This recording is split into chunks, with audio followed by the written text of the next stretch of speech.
ബ്രില്യൻറ്റിൽ പഠിക്കാൻ വരുന്ന വിദ്യാർത്ഥികളുടെ ഒരു പ്രത്യേകത എന്ന് പറയുന്നത് അവരിവിടെ ഉണ്ടാക്കിയെടുക്കുന്ന ഒരു സൗഹൃദ വലയുണ്ട്. അത് ഇവിടുന്ന് തിരിച്ച് അവരുടെ ലക്ഷ്യം നേടിയെടുത്ത് അവർ ഈ പടി ഇറങ്ങിക്കഴിഞ്ഞിട്ടാണെങ്കിലും അതിനുശേഷം അവർ ആ സൗഹൃദം മെയിൻറ്റെയിൻ ചെയ്തുകൊണ്ട് പോകുന്നു. അവർ ആ സൗഹൃദ കൂട്ടത്തെ ഒന്നുകൂടി ഉറച്ചു നിർത്തുന്നു എന്നുള്ളതാണ് ബ്രില്യൻറ്റിലെ ഓരോ വിദ്യാർത്ഥികളുടെയും പ്രത്യേകത. അങ്ങനെ ബ്രില്യൻറ്റിൽ വന്ന് പഠിച്ചു, ഒരു വർഷം കഴിഞ്ഞ് അവരവരുടെ സ്വപ്നം യാഥാർത്ഥ്യമാക്കി ആഗ്രഹിച്ച മെഡിക്കൽ കോളേജുകളിലെത്തി വീണ്ടും ഇതാ നമ്മുടെ ക്യാമ്പസിലേക്ക് തിരികെ എത്തിയിരിക്കുന്ന 4 വിദ്യാർത്ഥിനികളാണ് എനിക്കൊപ്പോൾ ഉള്ളത്. 4 പേരും 1ാം വർഷ MBBS വിദ്യാർത്ഥികളായിരുന്നു. ഇപ്പം 1ാം വർഷം കഴിഞ്ഞു. അപ്പോൾ നമ്മുടെ ക്യാമ്പസൊക്കെ കാണുന്നതിനും അധ്യാപകരെയും ഒക്കെ മീറ്റ് ചെയ്യുന്നതിനും വേണ്ടിയിട്ടാണ് അവർ ഒരിക്കൽ കൂടി നമ്മുടെ പാലായിലേക്ക് എത്തിയിരിക്കുന്നത്. നമുക്ക് ആദ്യം തന്നെ അവരെ പരിചയപ്പെടാം. മോളുടെ പേര് ജല റിഹാൻ. ഏത് മെഡിക്കൽ കോളേജിലാണ് പഠിക്കുന്നത്? Manjeri medical college. 1ാം വർഷം ആയിരുന്നു. എക്സാം കഴിഞ്ഞു അല്ലേ? 2ാം വർഷത്തിലേക്ക് കടക്കാൻ വേണ്ടി നിൽക്കുന്നു. മോളുടെ പേര്? എൻ്റെ പേര് ശ്രീലക്ഷ്മി. ഞാൻ കോഴിക്കോട് മെഡിക്കൽ കോളേജിലാണ് ഇപ്പോൾ ഫസ്റ്റ് ഇയർ എക്സാം കഴിഞ്ഞ് നിൽക്കുന്നു. എൻ്റെ പേര് അർച്ചന എസ് നായർ. ഞാനിപ്പോൾ കോഴിക്കോട് മെഡിക്കൽ കോളേജിലാണ് പഠിക്കുന്നത്. ഫസ്റ്റ് ഇയർ എക്സാം കഴിഞ്ഞ് നിൽക്കുന്നു. എൻ്റെ പേര് ലിസ്ബത്ത്. ഞാൻ തഞ്ചാവൂർ മെഡിക്കൽ കോളേജിലാണ് ഇപ്പോൾ ഫസ്റ്റ് ഇയർ എക്സാം കഴിഞ്ഞു. അപ്പോൾ എല്ലാവരും 1ാം വർഷം കഴിഞ്ഞിട്ട് ഇപ്പോൾ 2ാം വർഷത്തിലേക്ക് കടക്കാൻ വേണ്ടി നിൽക്കുകയാണല്ലേ? അപ്പോൾ ഒരുപാട് നാളത്തെ ആ ഒരു സ്വപ്നം യാഥാർത്ഥ്യമായി ഇപ്പോൾ ഒരു വർഷം MBBS കുറച്ചുകൂടെ സീരിയസ് ആയിട്ടുള്ള ഒരു പഠനത്തിലേക്ക് കടന്നിരിക്കുകയാണല്ലേ? അപ്പോൾ എങ്ങനെയുണ്ട് മെഡിക്കൽ കോളേജ് ജീവിതം? ഒരുപാട് പഠിക്കാനുണ്ട്. പിന്നെ ഒരുപാട് ഫ്രണ്ട് സർക്കിൾസും ഒക്കെ ഉണ്ടാക്കാനുള്ളൊരു വേദി കൂടിയാണ് കോളേജ് എന്ന് പറയുമ്പോൾ. പിന്നെ നമ്മൾ പുതിയ പുതിയ കാര്യങ്ങളാണ് ഓരോന്നായിട്ട് പഠിക്കുന്നത്. ഇപ്പോൾ ഫസ്റ്റ് ഇയറിനെ സംബന്ധിച്ച് പറയുകയാണെങ്കിൽ 3 സബ്ജക്ട്സാണ് മെയിനായിട്ടുള്ളത്: അനാറ്റമി, ഫിസിയോളജി, പിന്നെ ബയോകെമിസ്ട്രി. അപ്പോൾ ഓരോന്നിലും നമുക്ക് ഒരുപാട് കാര്യങ്ങൾ പഠിക്കാനുണ്ട്. അപ്പോൾ എന്താണ് ശരിക്കും ആ ഒരു മെഡിക്കൽ കോളേജിൻ്റെ, അതായത് മഞ്ചേരി മെഡിക്കൽ കോളേജിൻ്റെ ഒരു പ്രത്യേകതയായിട്ട് മോൾക്ക് തോന്നിയിട്ട്? പ്രത്യേകിച്ച് നമ്മുടെ ഇപ്പോൾ നീറ്റ് ആസ്പിരൻസ് ഉണ്ടല്ലോ, ഇപ്പോൾ പഠിക്കുന്ന കുട്ടികളുണ്ട്. അപ്പോൾ അവരെ സംബന്ധിച്ച് ആകർഷണം തോന്നുന്ന തരത്തിൽ അക്കാഡമിക്സ് ആവാം, അല്ലെങ്കിൽ എക്സ്ട്രാ കരിക്കുലർ ആയിട്ടുള്ള കാര്യങ്ങളാവാം, ക്യാമ്പസ് ആവാം, അങ്ങനെ മോൾക്ക് എന്താണ് ഫീൽ ചെയ്തിട്ടുള്ളത്? മഞ്ചേരി മെഡിക്കൽ കോളേജ് എന്ന് പറയുമ്പോൾ ഞങ്ങളിപ്പം 11th ബാച്ചാണ്. അപ്പം ഒരുപാട് പഴക്കമുള്ള കോളേജൊന്നുമല്ല, പക്ഷേ എന്നാലും നമുക്ക് എക്സ്പ്ലോർ ചെയ്യാൻ ഒരുപാട് കാര്യങ്ങളുണ്ട്. അതേസമയം പറയുകയാണെങ്കിൽ നമ്മുടെ പ്രൊഫസേഴ്സൊക്കെ നല്ല അക്കാഡമിക്കലി നമുക്ക് നല്ല എക്സ്പീരിയൻസ് തരാൻ പറ്റുന്ന, നല്ല അറിവുകൾ പകർന്നു തരാൻ പറ്റുന്ന പിന്നെ പ്രൊഫസേഴ്സാണ്. അതേപോലെ ഞങ്ങളിപ്പം 110 കുട്ടികളാണ് അവിടുത്തെ സ്ട്രെങ്ത് എന്ന് പറയുന്നത്. അപ്പം സാധാരണ മെഡിക്കൽ കോളേജ് 250 സ്റ്റുഡൻസ് ഉണ്ടാവും. അപ്പോൾ ഇവിടെ കുറച്ച് കുട്ടികളായതുകൊണ്ട് നമ്മൾ തമ്മിലുള്ള ബന്ധം കുറച്ചുകൂടി സ്ട്രോങ് ആണെന്ന് എനിക്ക് ഫീൽ ചെയ്യാറുണ്ട്. ടീച്ചേഴ്സിന് കൂടുതൽ ശ്രദ്ധിക്കാനും പറ്റും. പിന്നെ ഹോസ്റ്റലൊക്കെ ആണെങ്കിൽ ഇപ്പോൾ പുതിയ ഹോസ്റ്റൽസാണ്. അപ്പം പഴയ കോളേജിനേക്കാൾ കുറച്ചുകൂടി നമുക്ക് സൗകര്യങ്ങളുണ്ട് ഹോസ്റ്റൽസിൽ. അതൊക്കെയാണ് പറയാനുള്ളത്. നിങ്ങൾക്ക് എല്ലാവർക്കും മറ്റൊരു വീഡിയോയിലൂടെ ശ്രീലക്ഷ്മി ഓൾറെഡി സുപരിചിതമായിരിക്കും. കാരണം നേഴ്സിംഗ് കഴിഞ്ഞതിന് ശേഷമാണ് ശ്രീലക്ഷ്മി MBBS എന്ന ഒരു സ്വപ്നത്തിലേക്ക് എത്തിയിരിക്കുന്നത്. അപ്പോൾ അത്രയും ഹാർഡ് വർക്ക് ചെയ്ത് ആ ഒരു സ്വപ്നത്തിന് വേണ്ടി ഫൈറ്റ് ചെയ്തിട്ടുള്ള ആളാണ് ശ്രീലക്ഷ്മി. അപ്പോൾ ശ്രീലക്ഷ്മിയുടെ സ്റ്റോറിയൊക്കെ നമ്മൾ ചെയ്തിട്ടുണ്ടായിരുന്നു, നിങ്ങളെല്ലാവരും അത് കണ്ടിട്ടുണ്ടായി. ഒരുപാട് വിദ്യാർത്ഥികൾക്ക് അത് ഇൻസ്പിറേഷൻ ആയി എന്നും അറിഞ്ഞതിൽ ഞങ്ങൾക്ക് സന്തോഷമുണ്ട്. അപ്പോൾ ശ്രീലക്ഷ്മി അപ്പോൾ കോഴിക്കോട് മെഡിക്കൽ കോളേജിലാണ്, അതിന് ഏറ്റവും നല്ല മെഡിക്കൽ കോളേജിലുള്ളൊരു കോളേജാണ്. എന്താണ് അവിടുത്തെ ഒരു എക്സ്പീരിയൻസ്? ഞങ്ങളിപ്പോൾ 67th ബാച്ചാണ് കോഴിക്കോട് മെഡിക്കൽ കോളേജിൽ. അപ്പോൾ അത്രയും പഴയ കോളേജാണ്. അപ്പോൾ അവിടുത്തെ ഒരു പ്രത്യേകത എന്ന് പറഞ്ഞാൽ അക്കാഡമിക്സും അതുപോലെ തന്നെ എക്സ്ട്രാ കരിക്കുലർ ആക്ടിവിറ്റീസും ഒരേപോലെ കൊണ്ടുപോകുന്ന ഒരു കോളേജാണ്. അക്കാഡമിക്സിലാണെങ്കിൽ നല്ലോണം പഠിപ്പിച്ചു തരുന്ന പ്രൊഫസേഴ്സ് ഒന്നാമത്തെ കാര്യം. പിന്നെ ഞങ്ങൾക്ക് പറഞ്ഞു തരാനായിട്ട് പ്രത്യേകം അക്കാഡമിക് ക്ലബ്ബുകളും ഫുഡ് പാസ് എന്ന് പറഞ്ഞിട്ട് അങ്ങനെ ഉള്ള അക്കാഡമിക് ക്ലബ്ബുകളുണ്ട്. അതിൽ ഇന്ന സീനിയേഴ്സ്, ഓരോ വർഷത്തിലെയും സീനിയേഴ്സ് നമ്മളെ സൂപ്പർവൈസ് ചെയ്യാനുണ്ട്. ഇപ്പോൾ ഏത് സബ്ജക്റ്റ് ആണെങ്കിലും എന്ത് വേണമെങ്കിലും, നോട്ട്സോ ക്വസ്റ്റ്യൻ പേപ്പേഴ്സോ ഡൗട്ട്സോ എന്ത് വേണമെങ്കിലും എപ്പോൾ വേണമെങ്കിലും നമുക്ക് അവരോട് ചോദിക്കാം. അതുപോലുള്ളൊരു വാട്സപ്പ് ഗ്രൂപ്പ്സ് ഉണ്ടാക്കിയിട്ടുണ്ട്. അപ്പോൾ അവരെ ഡയറക്റ്റ്ലി നമുക്ക് കോൺടാക്ട് ചെയ്യാം, ഇല്ലെങ്കിൽ നമുക്ക് വാട്സപ്പ് വഴി ഗ്രൂപ്പിൽ മെസ്സേജ് അയക്കാം. അങ്ങനെ അക്കാഡമിക്കലി നമുക്ക് ഹെൽപ്പ് ചെയ്യാൻ അവരെപ്പോഴും ഉണ്ടാവും. അത് ഞാൻ കണ്ടിട്ടില്ല. ഇപ്പം ഞാനൊരു കോളേജ് ലൈഫ് കഴിഞ്ഞ് രണ്ടാമതൊരു കോളേജ് ലൈഫിലേക്ക് വന്ന ആളാണ്. അപ്പം ഞാൻ ഫസ്റ്റ് കോളേജിൽ ചെയ്തപ്പോൾ അങ്ങനെ ഞങ്ങൾക്ക് സീനിയേഴ്സ് അങ്ങനെ പറഞ്ഞു തരില്ല, അങ്ങനെയൊന്നും ഇല്ലായിരുന്നു. Just previous year question papers തരുന്നതല്ലാതെ സീനിയേഴ്സുമായിട്ടൊരു ഇൻട്രാക്ഷൻ കുറവായിരുന്നു. അപ്പോൾ ഇവിടെ വന്നപ്പോൾ ഞാൻ ഫസ്റ്റ് ഇങ്ങനെ ഒരു ക്ലബ്ബൊക്കെ ഉണ്ടെന്ന് അറിഞ്ഞപ്പോൾ തന്നെ ഇതായിരുന്നു, ഓക്കെ സൂപ്പർവൈസ് ചെയ്യാൻ ആളുകളുണ്ട്. നമ്മുടെ എക്സാമിൻ്റെ സമയത്ത് ശരിക്കും MBBSൽ ഒരുപാട് പഠിക്കാനുണ്ട്, നല്ല ഒരുപാട് പഠിക്കാനുണ്ട്. അപ്പോൾ അവസാനം നമ്മൾ എക്സാമിൻ്റെ തലേദിവസമൊക്കെ പഠിക്കാനിരിക്കുമ്പോൾ എന്ത് പഠിക്കണം എന്ന് അവരാണ് നമുക്ക് ശരിക്കും പറഞ്ഞുതരാം. അപ്പോൾ അവർ പറഞ്ഞു തരുന്നതാണ് നമ്മൾ പഠിക്കുന്നത് ശരിക്കും. പിന്നെ എക്സ്ട്രാ കരിക്കുലർ ആക്ടിവിറ്റീസ് പറയുമ്പോൾ ആർട്സും സ്പോർട്സും ഈ പഠിത്തം എങ്ങനെയാണോ അതുപോലെ തന്നെ ബാക്കിയുള്ള കാര്യങ്ങൾക്കും നല്ലോണം ഇമ്പോർട്ടൻസ് കൊടുക്കുന്നുണ്ട്. അപ്പോൾ ആർട്സിലാണെങ്കിൽ എപ്പോഴും എന്തെങ്കിലും പ്രോഗ്രാംസ് ഉണ്ട്. സ്പോർട്സിനാണെങ്കിൽ ഞങ്ങൾ ചെന്നൊരു 3 മാസം കഴിഞ്ഞപ്പോൾ തന്നെ ഞങ്ങൾക്ക് സ്പോർട്സിൻ്റെ ക്യാമ്പ് തുടങ്ങിയത്. ഓൾമോസ്റ്റ് എല്ലാ സ്പോർട്സിനും ക്യാമ്പുകളുണ്ട്. നമുക്കിഷ്ടമുള്ള സ്പോർട്സിന് നമുക്ക് ചേരാം. അപ്പോൾ രണ്ടിനും എല്ലാം കൊണ്ടും നല്ലൊരു എക്സ്പീരിയൻസ്. ഞാൻ ബാസ്കറ്റ് ബോളിന് ചേർത്തിട്ടുണ്ട്. അപ്പോൾ എക്സ്പീരിയൻസ് എന്ന് പറയുമ്പോൾ രണ്ടാമത് ഒരിക്കൽ കൂടി കോളേജ് ലൈഫ് കിട്ടുക, അതിലുപരി ഇത്രയും നല്ലൊരു കോളേജ് ലൈഫ് കിട്ടുക, അത് എന്നെ സംബന്ധിച്ചിടത്തോളം എന്താ പറയുക, എല്ലാവർക്കും കിട്ടുന്നല്ല രണ്ടാമതൊരു കോളേജ് ലൈഫ്. അപ്പോൾ ശരിക്കും പറഞ്ഞാൽ കോഴിക്കോട് അടിച്ച് പൊളിക്കുകയാണ് എന്ന് പറയാം. അപ്പോൾ ശ്രീലക്ഷ്മി എയിംസിലായിരുന്നു നേഴ്സിംഗ് കഴിഞ്ഞത്. അപ്പോൾ അതിനുശേഷം ഇപ്പോൾ MBBS പഠിക്കാനായിട്ട് എത്തുന്നു. അപ്പോൾ കൂട്ടുകാർക്കൊക്കെ അറിയാമോ ഈ കാര്യങ്ങളൊക്കെ? അറിയാം. അപ്പോൾ അവർ അതിനെക്കുറിച്ചൊക്കെ ചോദിക്കാറുണ്ടോ, എങ്ങനെയായിരുന്നു ഈ ഒരു രണ്ടാമത് ഇങ്ങനൊരു നേട്ടത്തിലേക്ക്? അവരും എന്നെ പോലെ തന്നെ എന്താ പറയുക കോളേജ് ലൈഫ് മിസ് ചെയ്യുന്ന ഒരുപാട് പേരുണ്ട്. അപ്പോൾ അവർ പറയുന്നത് നീ ഭയങ്കര ലക്കിയാണ്, രണ്ടാമതൊരു കോളേജ് ലൈഫ് എന്ന് പറയുന്നത് ഭയങ്കര ലക്കിയാണ്. അപ്പോൾ അത് മാക്സിമം എന്താ പറയുക, ഇതൊക്കെയാണ് നമ്മുടെ ലൈഫിൽ ഏറ്റവും കൂടുതൽ മെമ്മറബിൾ ആയിട്ടുള്ള ഡേയ്സ്, നമ്മുടെ കോളേജ് അല്ലെങ്കിൽ സ്കൂൾ ഡേയ്സ്, ഏറ്റവും കൂടുതൽ കോളേജ്. കാരണം നമ്മളെ ഒരു ഫ്രീഡം കുറച്ച് കിട്ടുന്നത് കോളേജിലേക്ക് വരുമ്പോഴാണ്. അപ്പോൾ ആ അടിച്ചുപൊളിയും കാര്യങ്ങളൊക്കെ നമ്മുടെ ലൈഫിൽ എന്നും ഓർമ്മ നിൽക്കുന്ന ദിവസങ്ങൾ. പിന്നെ ഇത് കഴിഞ്ഞിട്ട് കോളേജ് ലൈഫ് കഴിഞ്ഞാൽ പിന്നെ കുറച്ചുകൂടി റെസ്പോൺസിബിലിറ്റി ആവും, നമ്മൾ ഒരു ജോലി പ്രൊഫഷനൊക്കെ തുടങ്ങി കഴിയുമ്പോൾ ഈ ഡേയ്സ് ആയിരിക്കും നമുക്ക് എപ്പോഴും ഓർമ്മയുണ്ടാവുക. ഈ ഒരു ലൈഫ് തിരിച്ച് കിട്ടിയിരുന്നെങ്കിലും നമ്മൾ ആഗ്രഹിച്ചു പോകും. അപ്പോൾ അതാണ് നമ്മൾ കൂടുതൽ കോളേജിൽ എന്താ പറയുക ഏറ്റവും മെമ്മറബിൾ ആയിട്ടുള്ള ദിവസങ്ങൾ ഉണ്ടാക്കുകയാണ്, ശരിക്കും അടിച്ച് പൊളിക്കുകയാണ്. അപ്പോൾ ഈ നേഴ്സിംഗ് പഠിച്ചതിന് ശേഷം MBBSലേക്ക് എത്തുമ്പം ആ പഠിച്ചതുമായി ബന്ധപ്പെട്ട് എന്തെങ്കിലും ഒരു അഡ്വാൻറ്റേജ് കിട്ടിയതായിട്ട് തോന്നുന്നുണ്ടോ? എനിക്ക് ഒരുപാട് അങ്ങനെ തോന്നിയിട്ടില്ല, കാരണം ഞാൻ നല്ല ഉഴപ്പായിരുന്നു. ഞാൻ നഴ്സിംഗിന് പഠിച്ചപ്പോൾ അധികം ഈ MBBS എന്ന് പറയുന്നത് ആ മോഹം മനസ്സിൽ കിടക്കുന്നതുകൊണ്ട് തന്നെ എനിക്ക് താല്പര്യം എന്താ പറയുക എക്സാമിന് വേണ്ടി പഠിക്കും, അല്ലാതെ ഒരു നോളജ് ലെവലിൽ പഠിക്കുക അങ്ങനെയൊന്നും ഞാൻ ഇഷ്ടപ്പെട്ട് പഠിക്കുന്ന ഒരു ഇതില്ലായിരുന്നു സാറ് പറഞ്ഞ പോലെ. അപ്പോൾ ഇപ്പോഴാണ് ശരിക്കും ഇഷ്ടപ്പെട്ട് പഠിക്കുന്നത്. അപ്പോൾ അന്നത്തേതും ഇപ്പോഴത്തേതും വെച്ച് നോക്കുമ്പോൾ നല്ല ഡിഫറൻസ് ഉണ്ട്. പിന്നെ എനിക്ക് തോന്നുന്നു എനിക്ക് ബെനിഫിറ്റ് വരാൻ പോകുന്ന കുറച്ച് പ്രാക്ടിക്കൽ സ്കിൽസ് വരുമ്പോഴായിരിക്കണം. അപ്പോൾ ഇനിയിപ്പോൾ അടുത്ത വർഷം നമ്മൾ സെക്കൻഡ് ഇയർ തൊട്ട് നമ്മളിനി പോസ്റ്റിങ്സ് തുടങ്ങുമ്പോഴായിരിക്കും അതറിയാൻ പറ്റുക. വർച്ചനയും കോഴിക്കോട് മെഡിക്കൽ കോളേജാണ്. അപ്പോൾ എങ്ങനെയാണ് കോഴിക്കോട് മെഡിക്കൽ കോളേജിലെ ഒരു ജീവിതം? ഇപ്പോൾ ശ്രീലക്ഷ്മി പറഞ്ഞതുപോലെ തന്നെയുള്ള ഒരു അനുഭവം തന്നെയായിരുന്നു മോൾക്ക് ഉണ്ടായിരുന്നത്.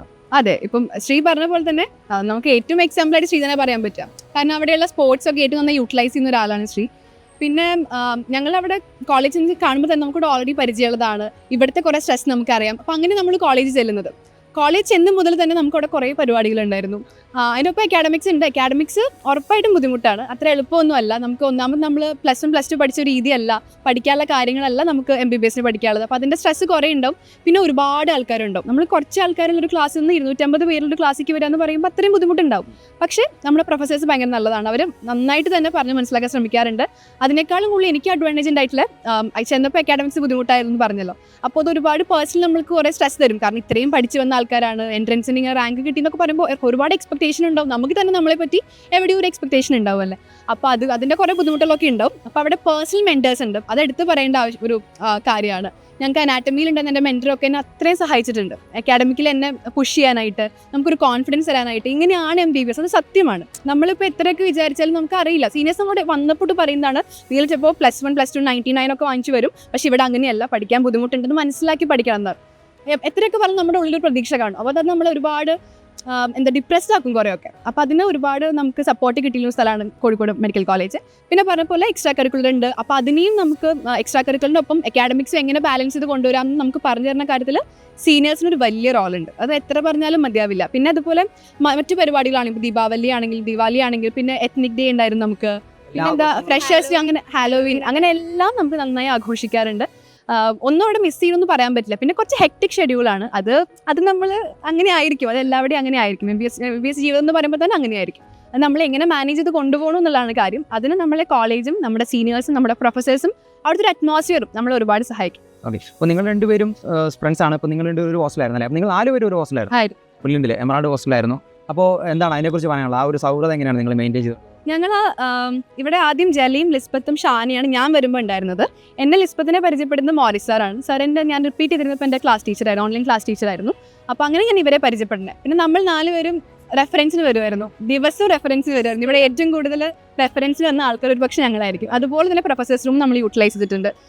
എല്ലാം പഠിക്കാനാണെങ്കിൽ, പിന്നെ എല്ലാ എക്സാം കഴിഞ്ഞ് മോറിസ് സാറിൻ്റെ അടുത്ത് പറയാനാണെങ്കിൽ നമ്മുടെ ക്ലാസ് ടീച്ചേഴ്സും, എൻ്റെ ക്ലാസ് ടീച്ചർ നോബിൻ സാറും വന്ന് കാണാറുണ്ട്. പിന്നെ ഇവിടെ റെഫറൻസിനുണ്ടെന്ന സാറുമാർ, ഒരാൾ ജലയുടെ ക്ലാസ് ടീച്ചറായിരുന്നു യദു സാറ്, അതുപോലെ അനിൽ സാറ്, പിന്നെ ജിതിൻ സാറ്, അവരൊക്കെ നമ്മളെ അത്ര സഹായിച്ചിട്ടുണ്ട്. നമ്മുടെ റെഫറൻസ് അത്രയും നന്നായി കൊണ്ടുപോകാനാണെങ്കിലും നമുക്ക് എന്തിപ്പോൾ കിട്ടിയോ അത് റെഫറൻസ് കാരണമാണെന്ന് പറയേണ്ടി വരും. നമ്മൾ അവിടെ നിന്ന് പഠിച്ചത് കൊണ്ടാണ്. പിന്നെയാണ് ശ്രീ വരുന്നത്. ശ്രീ ജനുവരി ആകുമ്പോഴാണ് വരുന്നത്. മോറിസാണ് പരിചയപ്പെടുത്തുന്നത്. ഇപ്പോൾ ശ്രീ കുറച്ച് ഇങ്ങനെ കഴിഞ്ഞ് വരുന്നതല്ല, അപ്പോൾ അതുകൊണ്ട് ഒരു കോൺഫിഡൻസ് കുറവ് എവിടേക്കോ ഉണ്ടായിരുന്നു, ഭയങ്കര ടെൻഷനായിരുന്നു. നമ്മളെക്കാളും കൂടുതൽ ടെൻഷൻ ഉണ്ടായിരുന്നു ശ്രീക്ക്. അപ്പോൾ അതൊക്കെ നമുക്ക് എംബ്രാളിലെ എല്ലാവർക്കും അറിയുന്നുണ്ടായിരുന്നില്ല നഴ്സിംഗ് കഴിഞ്ഞ് വന്ന ആളാന്നുള്ളത്. അപ്പോൾ നമുക്കറിയായിരുന്നു. അപ്പോൾ എന്ത് സ്ട്രെസ് ഉണ്ടെങ്കിൽ ചെയ്ത് നമ്മളോട് പറയാറുള്ളത്. ശരിക്കും ഞങ്ങളെക്കാളും മുതിർന്ന ആളാണെങ്കിലും ഞങ്ങളുടെ ഒരു ചെറിയ അനിയത്തി പോലെ ആയിരുന്നു നമ്മളോട് അങ്ങനെയൊക്കെ അറിയാറുള്ളത്. ഇല്ലേ ശ്രീ പറയൂ? ഉണ്ടായിരുന്നു. ഇവരെയാണ് ഞാൻ ഡിപ്പെൻഡ് ചെയ്തോണ്ടിരുന്നത്. എക്സാമിന്റെ സമയത്ത് അവളെ കെട്ടിപ്പിടിച്ച് കറന്നിട്ടുണ്ട്. അതെ അതെ. ഇപ്പോൾ അവിടെ കോഴിക്കോട് മെഡിക്കൽ കോളേജിൽ ഹോസ്റ്റലിൽ ഇരുന്ന് ഒരുമിച്ച് മാത്രമല്ല പ്രത്യേകം തോന്നുന്നു. ആ ഒരു നല്ലൊരു പിയർ ഗ്രൂപ്പിന്റെ കൂടെ ഇരുന്ന് പഠിക്കാനായിട്ട് പറ്റുന്നു. നല്ലൊരു ഹെൽത്തി കോമ്പറ്റീഷൻ നിങ്ങളുടെ ഇടയിൽ ഉണ്ടാകുന്നു. അതുപോലെ തന്നെ എല്ലാവരും ഡിസ്കസ് ചെയ്ത് അല്ലെങ്കിൽ ആ സ്ട്രെസ് ഒക്കെ കുറച്ച് സംസാരിച്ച് ഓക്കെ ആയി എല്ലാവരും ആ ഒരു ഫ്രണ്ട്ഷിപ്പും ഒരേപോലെ തന്നെയല്ലേ നിങ്ങൾ മെയിൻറ്റെയിൻ ചെയ്തോണ്ട്? അത്രയും ഇമ്പോർട്ടൻ്റ് ആണ് നമുക്ക്. നമ്മുടെ ആ ഒരു നമ്മൾ ഒരുമിച്ച് പഠിച്ചു പോയതുകൊണ്ട് നമ്മൾ അത്രയും സ്ട്രെസ്ഡ് ആവാണ്ടിരുന്നത്. ഇപ്പോൾ നമ്മൾ നടക്കുന്ന സമയത്താണെങ്കിലും വെറുതെ ഇരിക്കുമ്പോഴാണെങ്കിലും ഭക്ഷണം കഴിക്കുമ്പോഴാണെങ്കിലും നമ്മൾ കുറച്ച് കൂളാവുന്നത് അങ്ങനെ സംസാരിക്കുന്നുണ്ടാവും. പഠിച്ച് മാത്രം എന്നത് ബുദ്ധിമുട്ടാവും. അപ്പോൾ എല്ലാവരും ഒരുമിച്ച് പഠിക്കാൻ ശ്രമിക്കുക. നമ്മുടെ ഹോസ്റ്റലിൽ കുട്ടികളും ഉണ്ടായിരുന്നു കേട്ടോ. ഞങ്ങൾ മാത്രമല്ല, നമ്മൾ ഹോസ്റ്റൽ സപ്പോർട്ട് ചെയ്യും. നമ്മൾ 4 ഫ്ലോറിലായിരുന്നു, 4 പേരും ഒരേ ഫ്ലോറിലൊന്നും അല്ലായിരുന്നു. അപ്പോൾ ഫ്ലോറിലെ കുട്ടികളെ സഹായിച്ച ആൾക്കാരുണ്ട്. പിന്നെ നമ്മൾ ഇവിടെ ഏറ്റവും കൂടുതൽ മിസ് ചെയ്യുന്നത് ഞങ്ങളുടെ ഷാനേനെയാണ്. ഷാനയും കൂടി ഉണ്ടെങ്കിലേ അത് കംപ്ലീറ്റ് ആവുള്ളൂ. പിന്നെ അവൾക്ക് വരാൻ പറ്റിയില്ല, അത്രേ ഉള്ളൂ. വരുന്ന ഒരു ദിവസം നിങ്ങൾ എല്ലാവരോടും ഒരിക്കൽ കൂടി വരണം. അതെ, നമുക്ക് മറ്റൊരു വീഡിയോ വന്നെടുക്കാം. അപ്പോൾ ലിസ്ബത്തിനെ സംബന്ധിച്ച് തഞ്ചാവൂർ മെഡിക്കൽ കോളേജാണ് കേരളത്തിന് പുറത്തുള്ള ഒരു ഗവൺമെന്റ് മെഡിക്കൽ കോളേജാണ്. അതെ. അപ്പോൾ എങ്ങനെയാണ് മെഡിക്കൽ കോളേജ് എങ്ങനെയുണ്ട്? പ്രത്യേകിച്ച് ഇപ്പോൾ നമ്മുടെ കേരളത്തിന് പുറത്ത് പോയി പഠിക്കുകയാണ്. അപ്പോൾ എങ്ങനെയാണ് അവിടുത്തെ ഭാഷ, ഭക്ഷണം, അങ്ങനെയുള്ള കാര്യങ്ങൾ, അതുപോലെ തന്നെ ക്യാമ്പസിലെ വിശേഷങ്ങൾ, അതൊക്കെ ഒന്ന് പറയാമോ? തഞ്ചാവൂർ എന്ന് പറയുമ്പം തമിഴ്നാടിൻ്റെ ഒരു one of the top medical colleges തന്നെയാണ്. അപ്പം കേരളത്തിലെ ടോപ്പ് കോളേജസ് നോക്കുന്നു, അവിടെ ലൈക്ക് എത്ര പഴയ കോളേജാണെന്നൊക്കെ നമ്മൾ നോക്കുമ്പോൾ അതിനോടൊപ്പം തന്നെ വെക്കാവുന്നൊരു കോളേജാണ് തഞ്ചാവൂർ മെഡിക്കൽ കോളേജ്. അപ്പം തമിഴ്നാട്ടിലേക്ക് പോകുന്നു എന്ന് പറയുമ്പോൾ എല്ലാവർക്കും ഒരു ഡൗട്ടാണ്, എങ്ങനെയാണ് അവിടുത്തെ യൂണിവേഴ്സിറ്റി, എങ്ങനെയാണ് ഭാഷ ശരിയാകുമോ, ഫുഡ് ശരിയാകുമോ, സ്ഥലം ശരിയാകുമോ, ലൈക്ക് എല്ലാം മൊത്തത്തിൽ നമുക്കൊരു ടോട്ടൽ ചേഞ്ചാണ് വരുന്നത്. പക്ഷെ ഞാൻ കണ്ടെടുത്തോളം ലൈക്ക് എല്ലാം മൊത്തത്തിലൊരു കംഫർട്ട് സോണായിട്ട് ഇപ്പം മാറിയിരിക്കുന്നു. ഫുഡ് എനിക്ക് ഓക്കെയാണ്. ലൈക്ക് നമ്മുടെ ഇവിടുത്തെ ചോറ് കറി അങ്ങനെയല്ല, എന്നാലും നല്ല ഫുഡാണ്. അക്കോമഡേഷൻ ഓക്കെയാണ്. പിന്നെ ഡിപ്പാർട്ട്മെൻറ്റ് പ്രൊഫസേഴ്സൊക്കെ പറയുവാണെങ്കിൽ തമിഴ് യൂസ് ചെയ്യുമോ ലെക്ചറിന് എന്നൊരു പേടിയൊക്കെ ഉണ്ടായിരുന്നു. അങ്ങനെയല്ല, ഫുള്ള് ഇൻട്രാക്ഷൻ എല്ലാം ഇംഗ്ലീഷിലാണ് വരുന്നത്. പിന്നെ മെൻറ്റർ മെൻറ്റി സിസ്റ്റം ഉണ്ട്. അപ്പം ഒരു ഇൻഡിവിജ്വൽ കെയർ എല്ലാ ഡിപ്പാർട്ട്മെൻറ്റിൽ നിന്നും, അനാട്ടമി, ഫിസിയോളജി, ബയോകെമിസ്ട്രി 3 ഡിപ്പാർട്ട്മെൻറ്റിൽ നിന്നും മെൻറ്റർ മെൻറ്റി സിസ്റ്റം ഉള്ളത് കൊണ്ട് ഒരു ഇൻഡിവിജ്വൽ കെയർ നമുക്ക് കിട്ടും. പിന്നെ അക്കാഡമിക്സിൽ നല്ല സ്ട്രിക്റ്റ് ആണ്, നന്നായിട്ട് അവർ നോക്കുന്നുണ്ടായിരുന്നു. പിന്നെ സ്പോർട്സിന് നല്ല ഒരു സപ്പോർട്ട് കൊടുക്കുന്നൊരു കോളേജാണ് തഞ്ചാവൂർ മെഡിക്കൽ കോളേജ്. അതായത് ഞങ്ങളൊക്കെ ചെന്ന് 1-2 മാസം കഴിഞ്ഞപ്പോഴത്തേനും സീനിയേഴ്സൊക്കെ പറഞ്ഞു ഇന്ന like hockey, basket ball, tennis, badminton, അങ്ങനെ ഒത്തിരി സ്പോർട്സ് വരുന്നുണ്ട്. അപ്പോൾ ഇൻട്രസ്റ്റ് ഉള്ളതിന് ജോയിൻ ചെയ്യാം. അപ്പം ഞാൻ മനസ്സിലാക്കിയെടുത്തോളം സ്പോർട്സ് ഒക്കെ എന്ന് പറയുമ്പോൾ നമുക്കൊരു ശരിക്കും സ്ട്രെസ് റിലീഫാണ് വരുന്നത്. അപ്പം നമ്മൾ ഒത്തിരി പഠിച്ചു. അപ്പം ഇവിടെ നമ്മൾ +2 വരെ പഠിച്ച പോലെ അല്ലല്ലോ, കൂടുതൽ പഠിക്കാനുണ്ട്, അപ്പോൾ കൂടുതൽ എനർജി എടുക്കുന്നുണ്ട്. അപ്പം ശരിക്കും ഒരു സ്ട്രെസ് റിലീഫാണ് നമുക്ക് സ്പോർട്സ് എന്നൊക്കെ വരുന്നത്. അപ്പം അതൊക്കെ നന്നായിട്ട് യൂട്ടിലൈസ് ചെയ്തു, നന്നായി പോകുന്നു. ഞാൻ ബാസ്കറ്റ് ബോളിനുണ്ട്. ബ്രില്യന്റ് പഠിക്കുന്ന കുട്ടികളുണ്ടല്ലോ, ഈ വർഷം പഠിക്കുന്ന കുട്ടികളുണ്ട്. അപ്പോൾ അവരെ സംബന്ധിച്ച് അവരും ആകർഷിക്കുന്ന ഒരു കോളേജ് ആയിരിക്കണം തഞ്ചാവൂർ മെഡിക്കൽ കോളേജ്, അല്ലേ? അതെ അതെ. എന്താണ് അവരോട് പറയാനുള്ളത്, ഒരു അവിടുത്തെ ഒരു വിദ്യാർത്ഥിനി എന്ന നിലയിൽ അവരുടെ ഒരു മോളുടെ ഒരു പോയിന്റ് ഓഫ് വ്യൂ എന്ന് പറയുമ്പോൾ?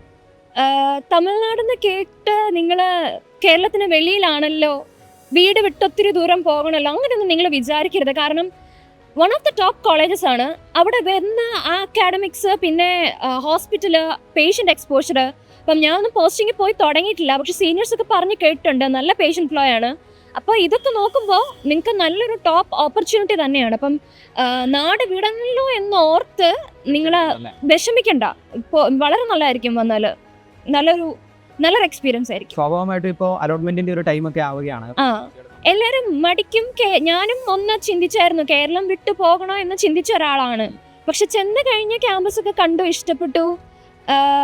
എനിക്ക് റിഗ്രറ്റ് ഇല്ല, കുഴപ്പമില്ല, നന്നായി പോകുന്നു. അപ്പോൾ നിങ്ങൾ നേരത്തെ സൂചിപ്പിച്ചു ഒരു ഹോസ്റ്റലിൽ നിന്ന് പഠിച്ചവരാണ്, അതുപോലെ തന്നെ ഒരുമിച്ച് റെഫറൻസിന് വന്ന് പഠിക്കുന്ന ആളുകളായിരുന്നു. അപ്പോൾ നിങ്ങളെ സംബന്ധിച്ച് കോമൺ ആയിട്ട് കുറേ അനുഭവങ്ങളും അല്ലെങ്കിൽ ഇൻഫ്ലുവൻസ് ചെയ്ത കുറേ വ്യക്തിത്വങ്ങളൊക്കെ ബ്രില്യൻ്റ് അല്ലേ? അപ്പോൾ അങ്ങനെ ഓർത്തെടുക്കാൻ പറ്റുന്ന ആളുകൾ ആയിരിക്കണം പറയാമോ? നമുക്ക് അങ്ങനെ പറയുകയാണെങ്കിൽ ശരിക്കും കുറേ ആൾക്കാരെ പറയാനുണ്ടാവും. നമുക്ക് ആദ്യം ഹോസ്റ്റലിൽ തുടങ്ങും. ഹോസ്റ്റലിലാണെങ്കിൽ നമ്മുടെ മെയിൻ ആയിട്ടുള്ള ആൾ റോസി മിസ് ആയിരുന്നു. പിന്നെ അതുപോലെ എൻ്റെ വാർഡ് 5 മിസ് ആയിരുന്നു.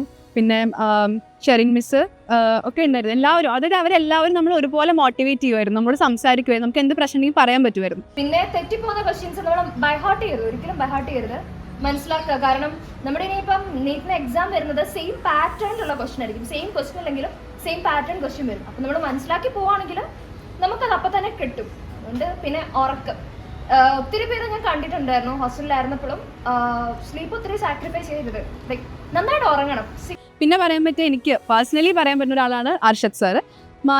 സാറ് ഞാനൊരു സൂപ്പർ റിപ്പീറ്ററാണ് ആക്ച്വലി. അപ്പോൾ ഞാൻ റിപ്പീറ്റ് ചെയ്ത സമയം മുതൽ സൂപ്പർ റിപ്പീറ്റ് ചെയ്ത സമയം വരെ ഇവിടെ വന്നപ്പോഴാണെങ്കിലും നമുക്ക് എന്ത് പറഞ്ഞു തരാനാണെങ്കിലും ഫുൾ സപ്പോർട്ടായിട്ട് സാർ ഉണ്ടായിരുന്നു. നമുക്ക് ഒരുപക്ഷെ എന്നെക്കാൾ കൂടുതൽ എനിക്ക് കിട്ടണമെന്ന് സാർ ആഗ്രഹിച്ച് നമുക്ക് തോന്നിപ്പോയില്ല. അപ്പോൾ അത് അങ്ങനെ ഒരാളിന് വളരെ നമ്മളെ ഒരുപാട് ഇൻഫ്ലുവൻസ് ചെയ്യും. പിന്നെ എൻ്റെ ക്ലാസ് ടീച്ചർ നോബിൻ സാർ എന്ന് പറഞ്ഞു. പിന്നെ അതുപോലെ justice sir, Biji sir staff റൂമിലെ സ്ഥിരമായിരുന്നു. ഞങ്ങൾക്ക് എന്തെങ്കിലും ഒന്ന് ഡൗൺ ആയിട്ട് തോന്നിയാൽ അപ്പോൾ അവിടെ ഓടി ചെല്ലും, അവരുണ്ടാകും, എന്താ പറയും, ഞങ്ങളെ സപ്പോർട്ട് ചെയ്യും. അപ്പോൾ ഞങ്ങൾ ഓക്കെ ആകും. അതങ്ങനായിരുന്നു. എനിക്ക് തോന്നുന്നു ബ്രില്യൻ്റിലെ എല്ലാ ഫെസിലിറ്റീസും ഏറ്റവും കൂടുതൽ യൂട്ടിലൈസ് ചെയ്ത ആളുകളാണെന്ന്. അതെ, നന്നായിട്ട് യൂട്ടിലൈസ്. നമുക്ക് എന്ത് പരാതി ഉണ്ടെങ്കിലും നമുക്ക് സോൾവ് ചെയ്യാൻ പറ്റും. ഇപ്പോൾ റെഫറൻസ് നമുക്ക് എന്തെങ്കിലും കൂടെ ആഡ് ചെയ്യണം തോന്നി നമുക്കിത് പറഞ്ഞാലും അത് നമുക്ക് വേണ്ടതാണെങ്കിൽ നല്ലതാണെങ്കിൽ മാറ്റാനും പറ്റും. സരിമോൻ സാർ അങ്ങനെ നമുക്ക് ഒരുപാട് ഉപകാരം ചെയ്തിട്ടുള്ള ആളാണ്. ഇപ്പോൾ ഒരുപക്ഷെ ആരെങ്കിലുമൊക്കെ മറന്നു പോയിട്ടുണ്ടാവും. എല്ലാവരും ഇവിടെ കണ്ടുപരിചയപ്പെട്ട ഓരോരുത്തരും, ജിഷ മിസ് ഞങ്ങളുടെ ഷാനയുടെ ക്ലാസ് ടീച്ചറാണ്, മിസ് ഒരുപാട് നമ്മളെ സപ്പോർട്ട് ചെയ്യുമായിരുന്നു. അങ്ങനെ നമ്മൾ ഇവരെ സഹായിച്ച അല്ലെങ്കിൽ ഇവിടെ നമ്മൾ കണ്ടുമുട്ടി ഓരോരുത്തരും എങ്ങനെ സംഭവം നമ്മളെ ഇൻഫ്ലുവൻസ് ചെയ്തിട്ടുണ്ട്. നമുക്ക് ഒരുപാട് നന്ദിയുണ്ട് അത്. ഓക്കെ, അപ്പോൾ ഇനിയുള്ള നിങ്ങളുടെ ഭാവി ജീവിതത്തിലും ഇതുപോലെ തന്നെ ഒന്നിച്ച് മുമ്പോട്ട് പോകാനായിട്ട് സാധിക്കട്ടെ. അപ്പോൾ ഇനി ഇതുപോലെ തന്നെ അച്ചീവ്മെൻറ്റ്സ് എല്ലാം ഉണ്ടാകുമ്പോൾ അതെല്ലാം നിങ്ങൾക്ക് ഇതുപോലെ തന്നെ സന്തോഷിക്കാനായിട്ട് സാധിക്കട്ടെ ഞങ്ങൾ ആശംസിക്കുകയാണ്. അതുപോലെ തന്നെ ഭാവിയിൽ ഇനി വരുന്ന പരീക്ഷകളിലും ഇതുപോലെ തന്നെ അക്കാഡമിക്സിലൊക്കെ നല്ല അടിപൊളിയായിട്ട് മുമ്പോട്ട് പോകാനായിട്ട് പറ്റട്ടെ എന്ന് ഞങ്ങൾ ബ്രില്യൻ്റ് കുടുംബം ഒരിക്കൽ കൂടി ആശംസിക്കുകയാണ്. അപ്പോൾ അതോടൊപ്പം തന്നെ നിങ്ങളുടെ സൗഹൃദം ഇതുപോലെ തന്നെ മെയിൻറ്റെയിൻ ചെയ്തുകൊണ്ട് പോവുക. വീണ്ടും നമ്മുടെ ക്യാമ്പസുകളിലേക്ക് വരിക, എല്ലാവരും കാണുക. ഓക്കെ, അപ്പം ഓൾ ദി ബെസ്റ്റ് എല്ലാവർക്കും. Thank you sir. എൻട്രൻസ് സംബന്ധമായ വാർത്തകളും അപ്ഡേഷനുകളും ഏറ്റവും വേഗം ആധികാരികമായി അറിയാൻ ബ്രില്യൻറ്റ് സ്റ്റഡി സെന്റർ പാല യൂട്യൂബ് ചാനൽ സബ്സ്ക്രൈബ് ചെയ്യുക, ബെൽ ഐക്കൺ അമർത്തുക. ഈ വീഡിയോ മറ്റ് സുഹൃത്തുക്കളിലേക്കും ഷെയർ ചെയ്ത് നൽകുക.